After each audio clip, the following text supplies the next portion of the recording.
سلام و درود، همه شما خوب هستین و بخیر؟ زنده باشین. خوش آمدین به جلسات درسی امروز ما. همیشه با نشاط باشین، عالی باشین، خوب باشین. و درس امروز خود همراه شما در رابطه با کیمیا. درست؟ درس قبلی اگر یادتان مانده باشه از کیمیا داشتیم در مورد با ثابت تفکیک و درجه چی؟ تفکیک. داخلشان رابطه استوال هم کار کردیم که رابطه استوال الفا بود. الفا مساوی بود جذر دومی که تقسیم چی؟ سی. موافق هستیم؟ و امروز میخوایم همراه شما در رابطه با درس جدید به نام کینتیک کیمیایی صحبت کنیم. پس خوب دقیق شدیم که کینتیک کیمیایی چی است؟ کینتیک چی؟ کیمیایی. اول باید بفهمیم که کینتیک کیمیایی چی هست، بعدش هم از کدام موضوعات بحث میکنه و موضوعاتشون کدام مسائل است و چه قسم. پس خب دقت شوید. کینتیک کیمیایی یک علم است. یک چی است؟ علم. اما کدام علم؟ علمی که میتونه از سرعت تعاملات، از جهت تعاملات و مکانیک تعاملات چی میکنه؟ پس کینتیک کیمیایی به صورت کلی از چند بخش بحث میکنه؟ سه. بخش اولشون سرعت، مکانیکیت و جهت. موافق هستید؟ پس در جایی که شما روبرو شدین در رابطه با کینتیک باید بفهمید که کینتیک کیمیایی یک علم است و میتونه از کدام موارد بحث کنه؟ از موارد به نام چی؟ سرعت. سرعت چی؟ تعاملات. و دیگه میتونه از چی بحث کنه؟ از مکانیکیت. اما از مکانیکیت چی؟ تعامل. مشکل خونیست. و دیگه میتونه از چی بحث کنه؟ جهت. البته از جهت چی؟ تعامل. این موارد شامل بحث کینتیک میشه. و جالبترین گپ این کینتیک میتونه واحدات کینتیکی داشته باشه. و گپ جالب چرا کینتیک برای تمام کسایی که کیمیا میخوانه و کیمیا میفهمه از همه موضوعات کده مهمتر است. یعنی براتون بگم چرا کینتیک نسبت به مسائل دیگر کیمیا مهمتر است. موافق هستید؟ فقط میخوایم معنی رو جواب بدیم. چرا مهم است؟ چون بحث کینتیک سرعت تولید است. جهان امروز جهان تولیدات است و کسی حرف اول میزنه که بیشترین تولیدات رو در زمان کمتر داشته باشه. پس این بیشترین تولیدات در زمان کمتر برمیخوره به بحث چی؟ کینتیک. که اون مسئله سرعت واکنش یا سرعت تعامل بلد باشه تا بتونه سرعت در تعاملات یا در تولیدات چی کنه؟ بالا. پس به این دلیل کینتیک برای هر دانش آموز یا برای هر داوطلب کیمیا نسبت به دیگه مسائلش کرده مهمتر و بارزشتر است. موضوع بعدی این کینتیک واحدات داره، واحدات سنجشی و بررسی. پس حال باید بفهمیم که واحداتشان شامل چی چیزا خواهد بود که ما در فصل قبلی خواندیم. چند تا واحد کینتیکی؟ 6. از عمل آزموز شروع شده بود تا تنزیل درجه چی؟ اینا همه ایشان واحدات چی بود؟ کینتیکی. بحث دیگه ای که میخوایم کتان داشته باشیم تعریف برای جهت و تعریف برای چی؟ مکانیکیت. پس خود سعی کنیم جهت که نمیخواید تعریف شود چون کلگی تان میفهمیم.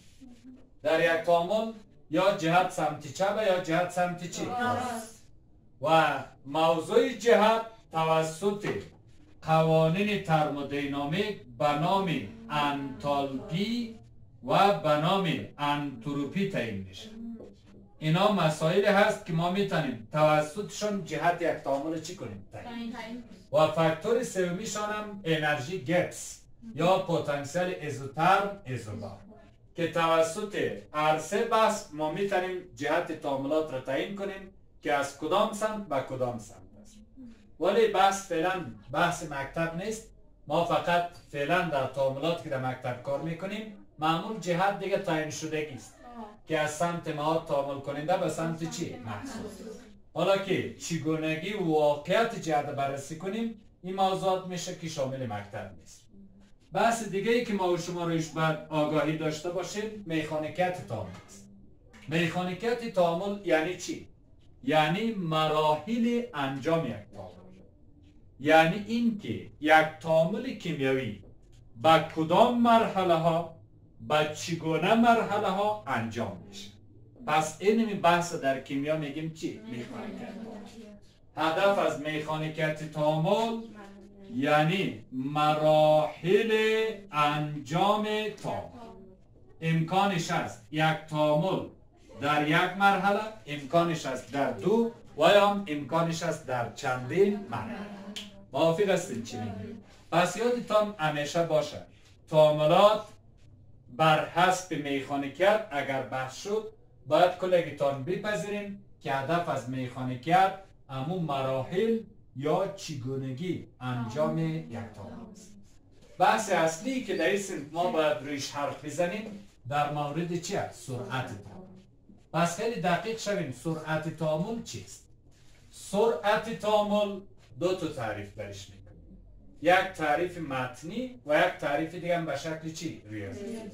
اول میخوایم همراه شما همون تعریف متنیش داشته باشیم. سرعت تعاملات کیمیایی عبارت از تعداد تصادمات، تعداد چی؟ تصادمات ذرات تعامل کننده، ذرات تعامل کننده در فی واحد زمان و یا حجم می باشد. موافقین چی گفتم؟ اینی تعریف متنی برای سرعت تعاملات چیست کیمیایی. یک تعامل زمان انجام میشه که مواد تعامل کننده ذراتشان به هم دیگه چی کنند؟ تصادم. پس سرعت یک تعامل مربوط به تصادم. هرچی تصادمات بیشتر باشه سرعت تعامل بیشتره، هرچی که تصادمات کمتر بود سرعت تعامل هم چیست؟ کمتر. پس من چی میگم؟ من میگم سرعت تعامل مربوط به تعداد تصادم. تعداد تصادمات بیشتر در فی واحد زمان سرعت بیشتر و تعداد تصادمات کمتر در فی واحد زمان دقیقاً سرعت تعامل هم چیست؟ کمتر است. ولی تعریف ریاضیکیش یا فرمولکیش اگر همراه شما مطرح کنیم ساده تر از اون تعریف است. من اول یک تعامل براتون نوشته میکنم. اگر A مواد تعامل کننده باشد، اگر B محصول چی باشد؟ تعامل. پس فعلا دو اصطلاح است. امکانش است مواد تعامل کننده سرعتش کم شود، امکانش است مواد تعامل کننده سرعتش چی شود؟ زیاد. پس همی که یکیش کم شد یکیش زیاد به این معنی است که سرعت تغییر میکنه. همی که سرعت تغییر کرد مطمئن باشین که اینمی تغییرات سرعت زمان لازم داره. پس تغییرات سرعت نظر به زمان بیانگر سرعت چیست؟ خب به هر صورت در این جلسه دیگه بیشتر از اینش بحث نمی کنیم. دیگه گپایش انشالله در جلسه بعدی هم رایتان مطرح میکنم. فقط شما امروز فهمیدیم کینتیک یک بخش بسیار مهم از کیمیاست.